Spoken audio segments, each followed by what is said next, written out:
अंधेरी रात थी। आकाश में तारे झिलमिला रहे थे, लेकिन हस्तिनापुर के एक महल के भीतर एक माता के मन में भय और अपराध बोध की आंधी चल रही थी। महारानी कुंती के सामने एक नवजात शिशु सो रहा था। सूर्य के तेज से दमकता हुआ उसके कानों में दिव्य कुंडल और उसके शरीर पर स्वर्ण कवच। यह कोई साधारण शिशु नहीं था, बल्कि स्वयं सूर्यदेव का पुत्र कर्ण। लेकिन विधि का विधान अटल था। कुंती अविवाहित थीं और लोक लाज के डर से उन्होंने अपने पुत्र को एक छोटी सी टोकरी में रखकर गंगा की लहरों के हवाले कर दिया। यह दृश्य हृदय विदारक था। कौन जानता था कि यह बालक, जिसे जन्मते ही माता का प्रेम नहीं मिला, आगे चलकर सबसे महान दानवीर कहलाएगा। गंगा की लहरों पर बहता हुआ यह शिशु अंततः अधिरथ और राधा को मिला, जिन्होंने उसे स्नेह से पाला। लेकिन कर्ण का संघर्ष यहीं खत्म नहीं हुआ। समाज ने उसे सूतपुत्र कहकर तिरस्कृत किया, उसे क्षत्रिय मानने से इनकार कर दिया। किंतु उसने हार नहीं मानी, बल्कि अपने भाग्य को खुद गढ़ने की ठानी। कर्ण बचपन से ही एक महान योद्धा बनने का सपना देखता था, लेकिन समाज की बेड़ियों ने उसे बार बार रोका।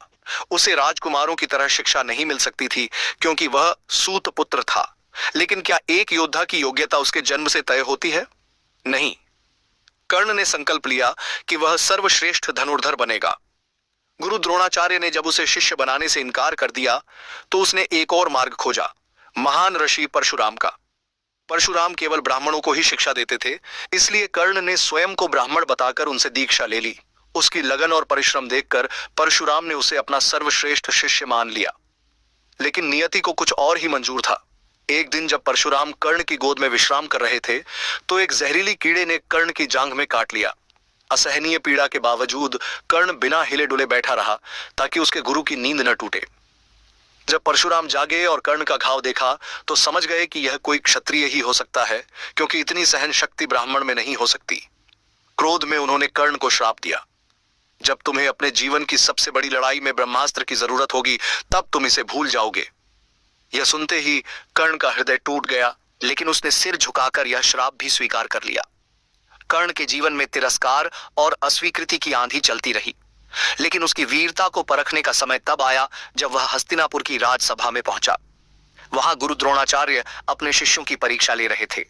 अर्जुन ने जब अपनी अद्भुत धनुर्विद्या का प्रदर्शन किया, तो पूरा दरबार मंत्रमुग्ध रह गया। लेकिन तभी एक अपरिचित योद्धा आगे बढ़ा। कर्ण, उसने अर्जुन को चुनौती दी, यदि तुम्हें लगता है कि तुम सर्वश्रेष्ठ धनुर्धर हो, तो मेरे साथ मुकाबला करो। पूरी सभा स्तब्ध रह गई, लेकिन तभी कर्ण पर सवाल उठने लगे। तुम कौन हो? किस कुल के हो? क्योंकि उस समय केवल क्षत्रियों को ही इस प्रतियोगिता में भाग लेने की अनुमति थी। यही वह क्षण था जब कर्ण की तकदीर बदलने वाली थी। दुर्योधन ने आगे बढ़कर कर्ण को अपनाया और उसे अंगदेश का राजा घोषित कर दिया। अब कर्ण केवल एक साधारण योद्धा नहीं, बल्कि एक सम्राट था। अब तुम्हें कोई सूतपुत्र नहीं कहेगा, अब तुम अंगराज कर्ण हो। दुर्योधन के इन शब्दों ने कर्ण के हृदय में मित्रता और कृतज्ञता का दीप जलाया। यह मित्रता ऐसी थी जो अंत तक अमिट रही। लेकिन क्या यह मित्रता कर्ण के लिए वरदान थी या अभिशाप? कर्ण अब केवल अंगदेश का राजा ही नहीं, बल्कि संपूर्ण आर्यावर्त में दानवीर के रूप में प्रसिद्ध हो चुका था। वह किसी भी याचक को खाली हाथ नहीं लौटाता था। उसकी यह विशेषता देवताओं तक पहुंच गई, और एक दिन स्वयं देवराज इंद्र ने उसकी परीक्षा लेने की ठानी। महाभारत युद्ध से पहले इंद्र को चिंता थी कि कर्ण की अद्भुत शक्ति और उसकी दिव्य सुरक्षा अर्जुन के लिए घातक सिद्ध हो सकती है। कर्ण के शरीर पर जन्म से ही सूर्यदेव का दिया हुआ कवच और कुंडल थे, जो उसे अमरत्व प्रदान करते थे। इन्हें हटाए बिना उसे पराजित करना असंभव था। इंद्र एक साधारण ब्राह्मण के वेश में कर्ण के पास आए और बोले, राजन, मैं आपसे एक दान मांगने आया हूं। मुझे आपके दिव्य कवच और कुंडल चाहिए। सभी जानते थे कि यह कवच और कुंडल कर्ण के जीवन की रक्षा करते हैं। यह कोई साधारण वस्त्र नहीं, बल्कि उसके शरीर से जुड़े हुए थे। यदि उन्हें निकाला जाए तो उसका मांस फट जाएगा, रक्त की धाराएं बह निकलेंगी। लेकिन कर्ण मुस्कुराया।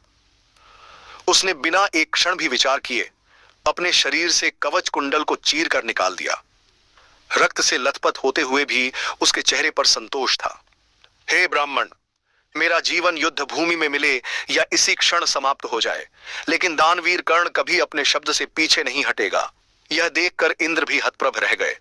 उन्होंने कर्ण को एक वरदान दिया, तुम्हारे इस महान त्याग के बदले मैं तुम्हें एक दिव्य शक्ति प्रदान करता हूं, शक्ति अस्त्र। लेकिन ध्यान रखना, इसे तुम केवल एक ही बार प्रयोग कर सकते हो। कर्ण ने यह वरदान स्वीकार किया, लेकिन उसे यह नहीं पता था कि यह अस्त्र उसे जीवन के सबसे कठिन निर्णय में डालने वाला था। कर्ण का जीवन हमेशा से दोराहों पर खड़ा रहा। कभी समाज ने उसे सूतपुत्र मानकर ठुकराया, तो कभी उसकी अपनी अच्छाई उसके लिए सबसे बड़ी परीक्षा बन गई। लेकिन सबसे कठिन परीक्षा तब आई जब महाभारत युद्ध की घोषणा हो चुकी थी और कर्ण को अपने असली जन्म का रहस्य पता चला। युद्ध से पहले जब कर्ण सूर्य को अर्घ्य दे रहे थे, तब उनके पास भगवान श्री कृष्ण स्वयं आए। उन्होंने कर्ण को सच्चाई बताई, हे कर्ण, तुम कोई साधारण सूतपुत्र नहीं हो, तुम स्वयं कुंती के पुत्र और पांडवों के बड़े भाई हो।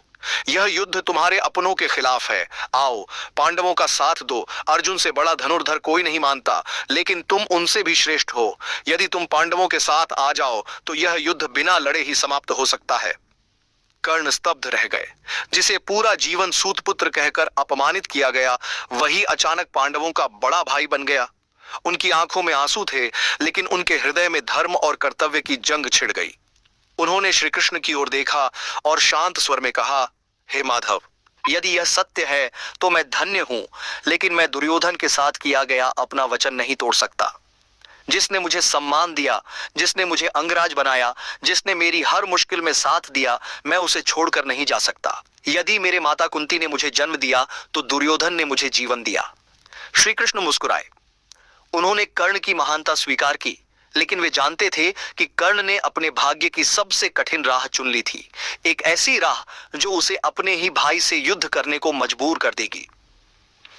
कर्ण को अपना असली परिचय तो श्री कृष्ण से मिल चुका था, लेकिन उसके लिए सबसे कठिन परीक्षा अभी बाकी थी। महाभारत का युद्ध निकट था और इसी बीच एक रात माता कुंती कर्ण के पास आई। चंद्रमा की शीतल रोशनी में उनका चेहरा भावनाओं से भरा हुआ था, पछतावा, प्रेम और ममता।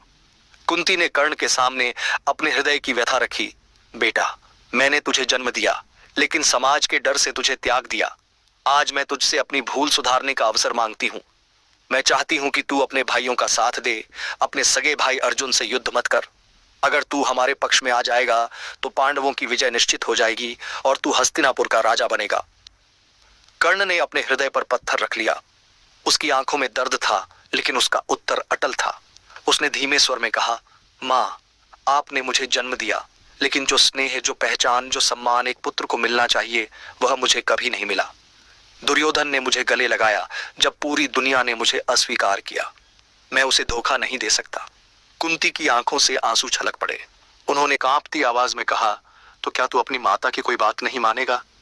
कर्ण ने गहरी सांस ली और एक वचन दिया, माँ, मैं आपको वचन देता हूं कि आपके 5 पुत्र सदा जीवित रहेंगे। या तो अर्जुन जीवित रहेगा या मैं अपने भाइयों के विरुद्ध अन्याय नहीं करूंगा, लेकिन अर्जुन से युद्ध जरूर करूंगा। यदि मैं विजयी हुआ तो आप मुझे अपना पुत्र मान सकती हैं, और यदि मैं हार गया तो आपके 5 पुत्र फिर से एक हो जाएंगे। यह सुनते ही कुंती को एहसास हो गया कि कर्ण का हृदय कितना विशाल है। वे भारी मन से वहां से चली गईं, लेकिन वे जानती थीं कि यह युद्ध अब किसी भी तरह टल नहीं सकता। कर्ण और अर्जुन दोनों ही महायुद्ध के लिए तैयार थे। कुरुक्षेत्र की रणभूमि में जब ये दोनों महान धनुर्धर आमने सामने आए तो पूरी सेना की निगाहें केवल इन पर टिक गईं। दोनों ही योद्धा अपराजेय थे, लेकिन दोनों की राहें अलग थीं। एक अपने धर्म का पालन कर रहा था और दूसरा अपनी मित्रता का कर्ज चुका रहा था। जैसे ही शंखनाद हुआ, अर्जुन और कर्ण ने अपने दिव्यास्त्रों से युद्ध शुरू किया। दोनों की बाण वर्षा इतनी तीव्र थी कि आकाश ढक गया। कभी अर्जुन का गांडीव गर्जना करता तो कभी कर्ण का विजय धनुष प्रचंड वेग से तीर छोड़ता। दोनों एक दूसरे को परास्त करने के लिए अपनी पूरी शक्ति झोंक रहे थे, लेकिन तभी कर्ण के रथ का एक पहिया धरती में धंस गया। यह वही श्राप था जो उसे परशुराम से मिला था। तू अपने सबसे महत्वपूर्ण युद्ध में अपना ज्ञान भूल जाएगा। कर्ण को अचानक अपने दिव्य अस्त्रों के प्रयोग का ज्ञान नहीं रहा। वह बार बार अर्जुन से विनती करता रहा, अर्जुन, योद्धा धर्म कहता है कि जब कोई रथहीन हो तो उस पर आक्रमण नहीं किया जाता। मुझे अपना रथ ठीक करने दो, फिर हम युद्ध करेंगे। लेकिन श्री कृष्ण ने अर्जुन से कहा, हे पार्थ, कर्ण को याद दिलाओ कि जब अभिमन्यु रथहीन होकर युद्ध कर रहा था तब कौरवों ने उसे कैसे मारा था। युद्ध में अवसर का इंतजार नहीं किया जाता, यही समय है। अर्जुन ने कृष्ण के आदेश पर ब्रह्मास्त्र का संधान किया और पूरी शक्ति से कर्ण पर प्रहार किया। कर्ण की आंखों में कोई भय नहीं था, बल्कि संतोष था कि उसने अपना कर्तव्य निभाया। एक प्रचंड गर्जना के साथ अर्जुन का तीर कर्ण के सीने को भेद गया और वह रणभूमि में गिर पड़ा। कर्ण का शरीर रणभूमि में निष्प्राण पड़ा था, लेकिन उसकी वीरता, त्याग और दानशीलता की गाथा अमर हो चुकी थी। अर्जुन ने अपने सबसे बड़े प्रतिद्वंद्वी को परास्त कर दिया था, लेकिन उसे इस विजय का कोई गर्व नहीं हुआ। कर्ण की आंखों में मृत्यु के समय भी कोई भय नहीं था, केवल संतोष था कि उसने अपना धर्म निभाया। जैसे ही कर्ण की मृत्यु हुई, भगवान श्री कृष्ण स्वयं उसके पास आए और मुस्कुराकर बोले, हे कर्ण, तुमने आज मृत्यु को भी दानवीरता से स्वीकार किया। तुम्हारा त्याग महायुद्ध की सबसे बड़ी गाथा बन चुका है। लेकिन यह कहानी यहीं समाप्त नहीं हुई। जब यह समाचार माता कुंती तक पहुंचा तो वे जोर जोर से रोने लगीं। पांडवों को यह समझ नहीं आया कि उनकी माता कर्ण की मृत्यु पर इतना विलाप क्यों कर रही हैं। तभी कुंती ने अपने पुत्रों को एक रहस्य बताया जिसने पूरे महायुद्ध की कहानी बदल दी। उन्होंने भारी मन से कहा, हे धर्मराज युधिष्ठिर, हे अर्जुन, हे भीम, नकुल और सहदेव, जिस योद्धा को तुमने युद्ध में हराया वह कोई और नहीं बल्कि तुम्हारा सबसे बड़ा भाई था। कर्ण मेरा पुत्र था जिसे मैंने जन्म के समय त्याग दिया था। यह सुनते ही अर्जुन के हाथ से गांडीव छूट गया। भीम और युधिष्ठिर स्तब्ध रह गए। अर्जुन को अपने ही हाथों से अपने सगे भाई का वध करने का अपराध बोध सताने लगा। युधिष्ठिर ने क्रोध और दुहक से भरे स्वर में कहा, हे माता, यदि यह सत्य था तो आपने हमें पहले क्यों नहीं बताया। हम अपने ही भाई को अपना सबसे बड़ा शत्रु समझते रहे, जबकि वह हमसे अधिक योग्य और महान था। आपने हमसे हमारा सबसे बड़ा भाई छीन लिया। युधिष्ठिर इतने आहत हुए कि उन्होंने राजा बनने से ही इनकार कर दिया। उन्हें यह समझ नहीं आ रहा था कि यह युद्ध जीतकर उन्होंने क्या पाया और क्या खो दिया। कर्ण की मृत्यु के बाद भी उसका संघर्ष समाप्त नहीं हुआ था। जब युद्ध समाप्त हुआ तो युधिष्ठिर और अन्य पांडवों ने कर्ण के शव का अंतिम संस्कार करना चाहा, लेकिन उन्हें एक और बड़ा झटका लगा। जब उन्होंने कर्ण की चिता जलाने की कोशिश की तो आग की लपटें उसके शरीर को स्पर्श नहीं कर सकीं। पांडव अचंभित रह गए। श्री कृष्ण मुस्कुराए और बोले, हे पांडवों, तुम जिस योद्धा को केवल एक दानवीर मानते थे वह कोई साधारण मनुष्य नहीं था। कर्ण सूर्यपुत्र था और उसके शरीर में दिव्यता थी। उसके त्याग, धर्म और वचनबद्धता ने उसे अमर बना दिया है। फिर स्वयं भगवान इंद्र और सूर्यदेव आकाश से प्रकट हुए। सूर्यदेव की आभा इतनी तेजस्वी थी कि पूरी धरती स्वर्णिम हो उठी। उन्होंने कर्ण की आत्मा को संबोधित करते हुए कहा, वत्स कर्ण, तुम्हारी दानशीलता और त्याग ने तुम्हें देवताओं के समकक्ष बना दिया है। मृत्यु के बाद भी तुमने धर्म का मार्ग नहीं छोड़ा। अब समय आ गया है कि तुम देवलोक में आओ। भगवान इंद्र भी आगे आए और बोले, हे कर्ण, मैं तुमसे तुम्हारे कवच कुंडल लेकर तुम्हारी परीक्षा ली थी, लेकिन तुमने बिना किसी स्वार्थ के उसे दान कर दिया। अब मैं तुम्हें अमरता का आशीर्वाद देता हूं, तुम देवताओं के बीच सम्मानित रहोगे। इतना कहते ही स्वर्ग से एक दिव्य विमान आया और कर्ण की आत्मा उसमें समा गई। पांडवों ने सिर झुका लिया। उन्होंने समझ लिया कि उन्होंने कितनी बड़ी भूल कर दी थी। जिसे वे हमेशा अपना शत्रु मानते रहे वह उनसे कहीं अधिक महान और पूजनीय था। युधिष्ठिर ने प्रण लिया कि वे अपने राज्य में कर्ण के सम्मान में एक भव्य मंदिर बनवाएंगे, ताकि आने वाली पीढ़ियां इस महान योद्धा के बलिदान को याद रखें। कर्ण की मृत्यु के बाद भी उसकी कहानी खत्म नहीं हुई, बल्कि वह एक महान आदर्श बन गई। आज भी लोग कर्ण को दानवीर कर्ण के नाम से जानते हैं, क्योंकि उसका त्याग और बलिदान असाधारण था। उसने कभी भी अपने जीवन की कठिनाइयों को अपने धर्म और कर्तव्य से बड़ा नहीं समझा। महाभारत के इस प्रसंग से हमें क्या सीख मिलती है? एक सच्चा योद्धा वही होता है जो विपरीत परिस्थितियों में भी धर्म का पालन करे। कर्ण ने जीवन भर अपमान और तिरस्कार सहा, लेकिन उसने कभी अपने सिद्धांतों को नहीं छोड़ा।